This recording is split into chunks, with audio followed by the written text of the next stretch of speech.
Ya kwanza kikubwa ni wapongeze wachezaji. Wapongeze wachezaji, of course tulikuwa tunavika nao sana kwa performance yetu kwa nini ipo chini, na tukaweza tukapata solution, tukarudi katika uwanja wa mazoezi, tukaweza kufanya mazoezi na kujiandaa. Kiukweli kile alichokifanya mazoezi na amekuja kukionyesha leo kwenye mechi.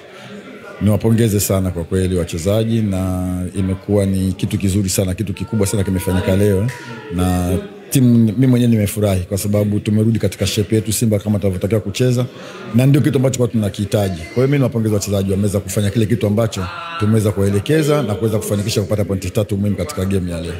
Namungo ni moja ya timu ngumu mara nyingi tukikutana nao, ingawa hajawahi kutufunga, lakini leo kila ambacho tulikuwa tunakiona kinafanyika vizuri. Passing inafanyika vizuri, pressing inafanyika vizuri, tunashambulia mpaka mwisho, tunazuia vizuri. Hivi ndio vile ambavyo ulikuwa unavifanyia kazi katika uwanja wa mazoezi?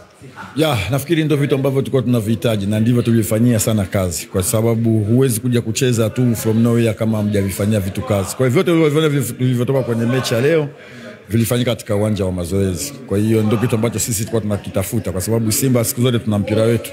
Tunahitaji kuenjoy game, tunahitaji kumanage game, tunahitaji kushinda kwa kucheza kwa utulivu, kitu ambacho leo tumekiweza kukipata, na nafikiri ndio muendelezo ambao tunatakiwa tuendelee nao kama huu.